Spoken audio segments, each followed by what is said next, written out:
8 फरवरी 2024 के इलेक्शन धांधली ज़दा इलेक्शन था। उसका मैंडेट ये अवाम का मैंडेट नहीं। इन लोगों को मुल्क पर मुसल्लत रहने का मजीद कोई हक हासिल नहीं है।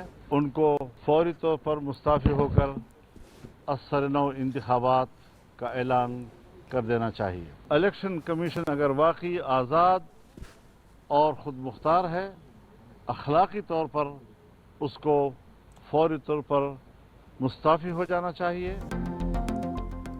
अपोजिशन अलायंस का हुकूमत से इस्तीफे का मुतालबा। असद कैसर की रिहाइशगाह पर हिज़्ब इख्तलाफ के रहनुमाओं की बैठक। मौलाना फजल रहमान ने कहा, तमाम जमातों ने अयादा किया 8 फरवरी का इलेक्शन धांधली ज़दा था। हुकूमत को मुस्ताफ़ी होकर नए इंतखाबात का ऐलान करना चाहिए। Chief election commissioner Sikandar Sultan बाजा फौरी तौर पर ओहदा छोड़ दें। असद कैसर बोले, अपोजिशन की तमाम जमातों ने मुल्क की सूरत हाल पर तशवीश का इजहार किया। मुल्क में आईन और कानून की बालादस्ती होनी चाहिए। शाहिद खान अब्बासी ने कहा, तमाम जमातों ने मौक़िफ़ अपनाया कि मौजूदा हुकूमत गैर नुमाइंदा है जो मुसल्लत की गई।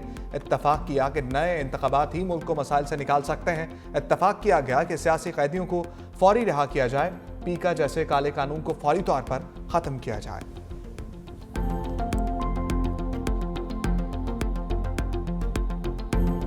आर्मी चीफ का सरहद पार बैठे दुश्मन को सख्त पैगाम। कहा, भारतीय फौज के खोखले बयानात बढ़ती मायूसी की निशानदही हैं। पाकिस्तान किसी भी मुहिम जोई का भरपूर ताकत से जवाब देगा। आर्मी चीफ की ज़ेर सदारत core commanders conference. General Asim Munir ने कहा, मुल्क की खुद मुख्तारी और सालमियत के दिफा के लिए पूरी तरह तैयार हैं। अस्करी क़यादत नाकाबिल फ़ख्र आवाम की भरपूर हमायत से आइनी जिम्मेदारियाँ पूरी करने के लिए पुरज़्म है। भारतीय फौज के ऐसे बयानात अपने अवाम और आलमी बरादरी की तवज्जो अंदरूनी खलफशार से तवज्जो हटाने के लिए है। अस्करी क़यादत कौम को दरपेश कसीरुल-जहती चैलेंजेस से मुकम्मल तौर पर आगाह है। शुरका ने कहा कि किसी को भी बलूचिस्तान का अमन ख़राब करने की इजाज़त नहीं दी जाएगी। कॉन्फ्रेंस में मकबूजा कश्मीर में इंसानी हकूक़ की मुसलसल खिलाफ वर्जियों की शदीद मज़म्मत। फोरम का यौम यकजहती कश्मीर के मौका पर कश्मीरियों से इज़हार यकजहती। दहशतगर्दी में अफगान सरजमीन के मुसलसल इस्तेमाल पर गहरी तशवीश का इजहार। ए जन्नत नज़ीर ए वादी कश्मीर। भारत के गासिबाना कब्जे को 77 साल मुकम्मल। पाकिस्तान समेत दुनिया भर में आज यौम यकजहती कश्मीर मनाया जाएगा। LOC के दोनों अतराफ भारतीय दहशतगर्दी के खिलाफ एहतजाजी मुजाहरे होंगे। कश्मीरियों के साथ इज़हार यकजहती के लिए जलसे जुलूस और रैलियां निकाली जाएंगी। तवील इंसानी हाथों की जंजीर भी बनाई जाएगी। पाकिस्तान में आज सरकारी दफातर और तालीमी इदारों में आम तातील।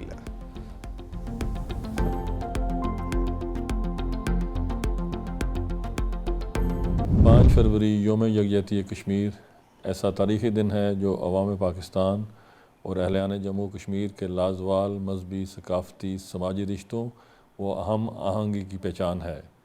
ये दिन दुनिया भर में बसने वाले पाकिस्तानियों और कश्मीरियों के इस गैर मुतज़लज़ल अज़्म की तजदीद करता है कि वह अपने मज़लूम कश्मीरी भाइयों की जद्दोजहद आज़ादी में हर लम्हा उनके साथ खड़े हैं। यौम यकजहती कश्मीर तारीख़ी दिन है। वज़ीर आज़म आज़ाद कश्मीर चौधरी अनवारुल हक का पैगाम। कहा, यह दिन पाकिस्तानी अवाम और अहलियान जम्मू और कश्मीर के लाजवाल रिश्तों और हम आहंगी की पहचान है। मज़लूम कश्मीरी भाइयों की जद्दोजहद आज़ादी में हर लम्हा उनके साथ खड़े हैं।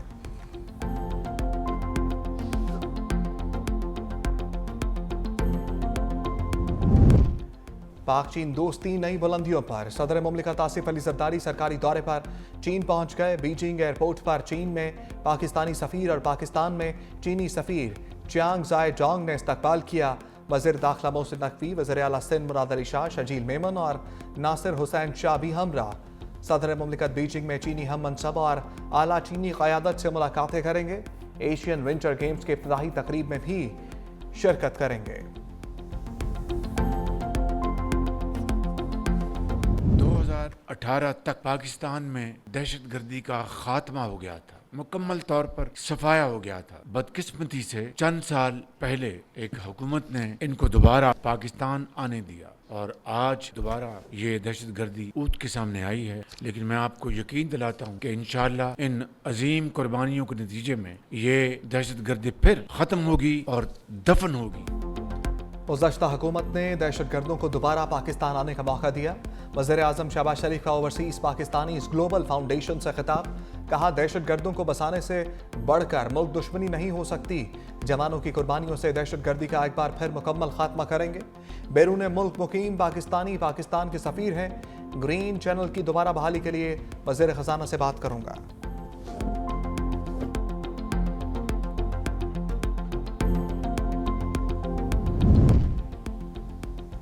अली अमीन गंडापुर की किसी हुकूमती अरकान से कोई मुलाकात नहीं हुई। मुशीर वज़ीर आज़म राना सनाउल्लाह की तरदीद, कहा इस्टेब्लिशमेंट तहरीक इंसाफ के साथ बिल्कुल भी मुज़ाकरात में शामिल नहीं। अली अमीन गंडापुर से पूछना चाहिए 80% बातें किसके साथ तय हुई। मेरे ख्याल में तो इनकी बातें वज़ीर दाखिला मोहसिन नकवी से ही तय हुई होंगी।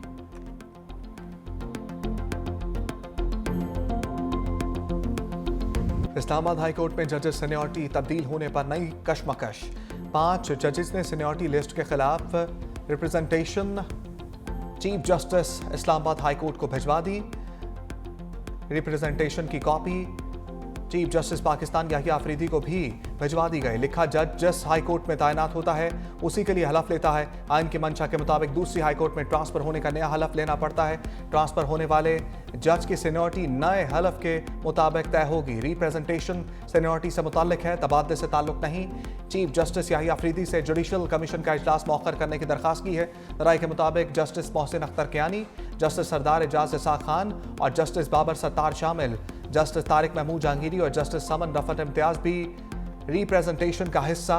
जस्टिस मियां गुल हसन और औरंगजेब और जस्टिस अरबाब मोहम्मद ताहिर की जानिब से अलग से फाइल किए जाने का भी इम्कान है। चीफ जस्टिस आमिर फारूक की मंजूरी से पीर को नई सीनियरिटी लिस्ट जारी की गई थी। इस्लामाबाद हाई कोर्ट में 3 जजेस आने के बाद इंतजामी अखाड़ पछाड़।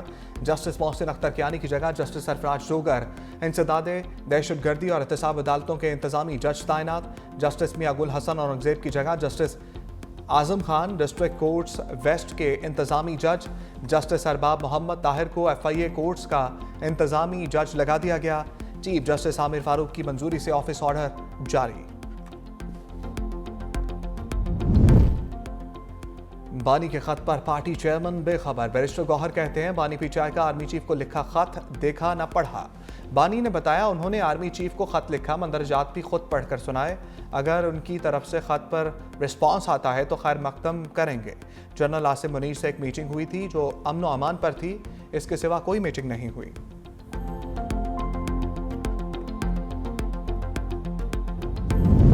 बानी का आर्मी चीफ को खत, ख्वाजा आसिफ का तीखा वार। कहा, खत NRO मांगने की कोशिश है। बानी इस वक्त मायूसी का शिकार और रिलीफ चाहते हैं। बढ़ के मारने के सिलसिले पर वो नजर सानी कर रहे हैं। मुज़ाकरात में भी यही बात थी कि हमें NRO 2 पहले मुज़ाकरात का सिलसिला शुरू किया, अब खत लिखा जा रहा है।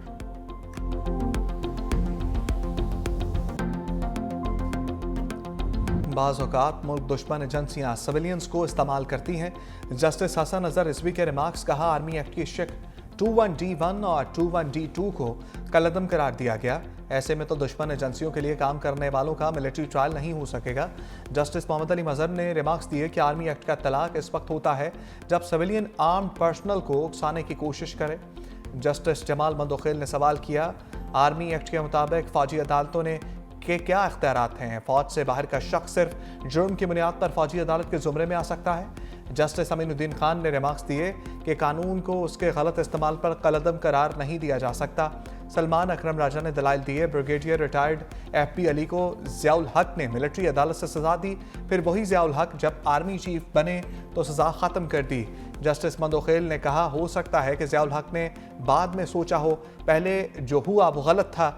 जस्टिस मुसरत हिलानी ने सवाल किया, कहीं ऐसा तो नहीं ज़ियाउल हक ने बाद में FP अली से माफ़ी मांगी हो? समाअत 10 फरवरी तक मुलतवी।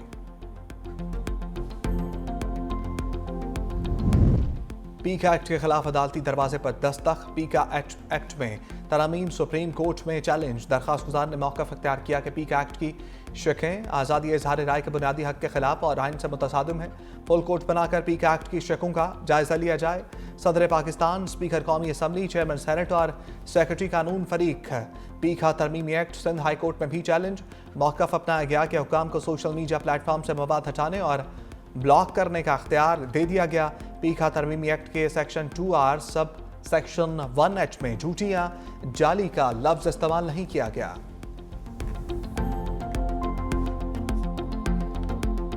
पंजाब और सिंध के तर्जमान लफ्जी रिंग में उतर आए। वज़ीर इत्तलात पंजाब अस्मा बुखारी की इल्ज़ामात की बौछार, बोली मुखालिफिन के पास मरियम नवाज के कामों में कीड़े निकालने के अलावा कोई काम नहीं, सिंध के हालात पर बात नहीं करना चाहती। तर्जमान सिंध हुकूमत सादिया जावेद मंसूबे निकाल कर देख लें कि नून लीग के कितने हैं और पीपल्स पार्टी के कितने हैं। सादिया जावेद का भी लफ्जी एक्शन कहा। अस्मा बुखारी झूठ बोलने से एहतियात करें, पीक एक्ट की लपेट में आ जाएंगी। शायद भूल नहीं है कि अवामी मनसूबों पर झूठी तख्तियां लगाने पर भी पीक एक्ट लग सकता है। शहीद भुट्टो ने पाकिस्तान को एटमी मुल्क बनाया, नून लीग ने तमगा सजा लिया।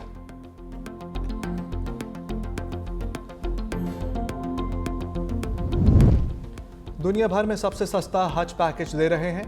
वफाकी वज़ीर मज़हबी अमूर चौधरी सालिक हुसैन का दावा, कहा इस साल हज के अखराजात कम और सहूलियात ज़्यादा होंगी। कम अज़ कम 10,50,000 से 11,75,000 रुपये पैकेज रखा गया है। पहले 10,75,000 का ऐलान किया गया, अब इसमें भी 25,000% कम किया गया।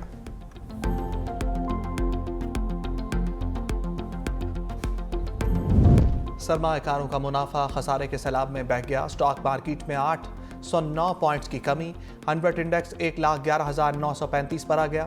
सरमाएकारों के 106 अरब रुपए डूब गए।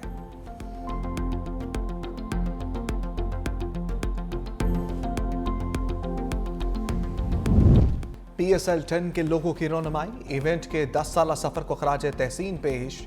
हुकाम के मुताबिक ये सिर्फ एक लीग नहीं बल्कि कौमी जज्बे की आयनादार है। पेशावर के अरबाब न्याज स्टेडियम में PSL कराने पर गौर। ICC के नुमाइंदों का स्टेडियम का दौरा, ग्राउंड पवेलियन एरिया और गैर मुल्की खिलाड़ियों के लिए होटल रूट का मुआयना।